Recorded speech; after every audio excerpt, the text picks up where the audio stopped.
What up, Falcon fans? Your boy Ricondo coming back at you with another video. So today we're going to talk about some of the undrafted free agents that the Falcons have signed so far.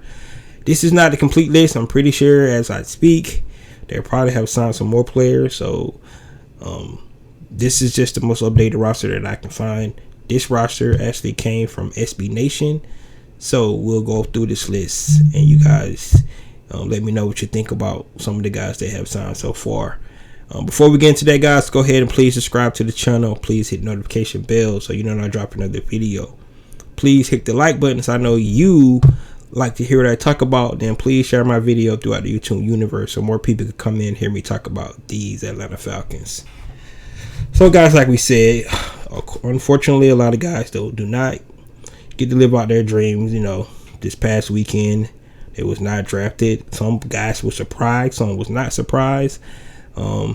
Either way, it's not the end for these guys. They can definitely make their way on the team, at least on the practice squad. And you never know, a lot of guys get moved up, injuries and things like that. So you want to come in, put your best foot forward, and sign to compete and try to make a roster.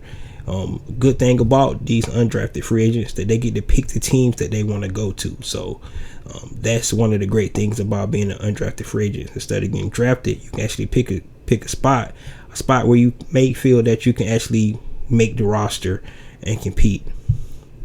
All right, so here's a list of some of the guys that the Falcons have signed so far. Some they just invited to the rookie minicamp that's trying to actually get on the roster to try to make that practice squad roster, or even make the 53-man roster as well.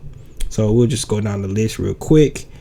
If you look at some of the positions, I think these are some positions that the Falcons still think they probably need to create depth and got some competition in some of these positions. So we'll start at the top with wide receiver Jared Bernhardt from Ferris State.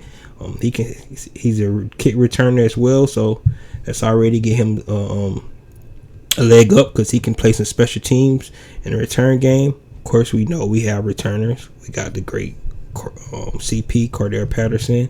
We got Avery Williams, who returning kicks last year. So, but Jared Bernhardt can kind of take the burden off some of those guys if he can come in and show that he's a better returner. Derek Tangelo actually played with Ebiketie from Penn State, coming in defensive tackle. I think this is one of the biggest needs that we probably need to create some more depth in. Over 300 pounds. Unfortunately, wasn't drafted. Like I said, I think the Falcons had a 4th-round pick. They probably would have looked into the defensive line position to add to that line. Also, D-tackle Bryce Rogers from UC Davis. So, like I said, guys, adding depth to the defensive line. Of course, you already know we had Anthony Rush, and we add the other free agent to the roster as well, along with the other guys that we already had there. Cornerback Matt Hankins from Iowa. DBs, we got a whole bunch of DBs, so it's going to be an uphill battle for Matt Hankins, but he comes in to compete on the roster and see how it turns out for him. Offensive tackle Tyler Vrabel from Boston College. Yes, that's the son of Mike Vrabel for the Tennessee Titans. Arthur Smith probably knows him well. Offensive lineman. Going to give him a chance. Might have a chance to compete for the swing tackle position. We'll just have to see. Linebacker Nate Landman from Colorado. Linebackers, we always need linebackers. Tight end Leroy Watson from UTSA. Tight end room is deep, but we can always add to that room. Wide receiver Stanley Burnhill. I actually watched film on him. He's an explosive receiver. He led his team in receptions at Arizona. He also returned kicks as well. So right now, our wide receiver room, we all know that we only have Drake London and Frank Darby under contract for longer than this year. The rest of the guys are 1-year deals. So any wide receiver come in, they show that they have any potential to compete. Definitely could stick a long time. The punter, Seth Vernon. We didn't get a punter in the draft. So of course we're gonna have a punter come in and compete with DiMaggio. That's what the Atlanta Falcons is all about, competing. So we don't want to have a person come in and think that they spot is solidified. So you're gonna compete. Brad Hawkins from Michigan, safety. Our safety room is pretty solidified, but we can always add safety help. And this young man could definitely make the practice squad at safety. Wide receiver Tyshawn James is saying that as for the other two wide receivers, if you can stick, we can see what kind of opportunities you have. Offensive lineman Tyler Witt, Trey Webb, Will Adams, Tucker Fisk, and Kobe Whiteside. All these guys came in on the rookie minicamp deals to see could they actually make the training camp roster. So bring these guys in, giving them opportunity to compete during rookie minicamp, and they might be able to shine. The one thing about Atlanta Falcons, if you watch this regime and last regime, they made a lot of roster moves all throughout the year. If you can recall, bringing in Mike Pennell, Anthony Rush in the middle of the season, who actually contributed a lot during the season. So they don't have any problems got people in to actually compete to try to make the roster. I don't think that will change this year, especially in this year where we still have a lot of one-year contracts.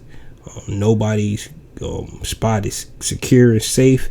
So if you come in and you compete and you show up the person that's supposed to be in front of you, you might actually be able to take over that position. Last but not least is linebacker Konoy Dane from California. Another linebacker. So like I said, these are the guys they signed so far. Hopefully we can find a diamond in the rough.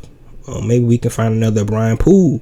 If you remember, Brian Poole came in and got a starting slot position for the Atlanta Falcons and played a couple of years here. Could be another Dorn Etheridge from last year, who in his preseason game was able to show his skills, his tackling ability. He was all over the field. One of the bright spots of preseason last year.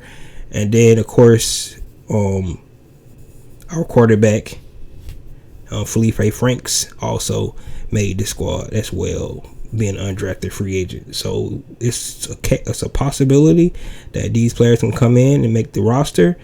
Also a possibility that they can make the practice squad. Either way, they are getting opportunities. That's probably most of these guys ask for, just opportunity to try to come in and show that they got what it takes to be in a professional in the NFL. So, and that's all we want to give these guys. So I'm excited. Of course, this roster is not complete yet because, like I said, they're probably adding more people as we speak. Hopefully, we'll see what it looks like once they start rookie minicamp. But however, just like last year, the roster is fluid. If you just go back and look at the roster last year, how it was up and down, especially on the practice squad, they was signing and cutting players throughout the whole season. So Terry Fontenot mentioned they're gonna find the best players to come in and compete, and that's all we can ask for from this roster. From this regime. So, guys, let me know what you think about the initial undrafted free agent signings that we have. Have you spotted out anybody on this roster that you think have an opportunity to actually make the squad, take over one of these guys that's already on the team? So let me know what you think.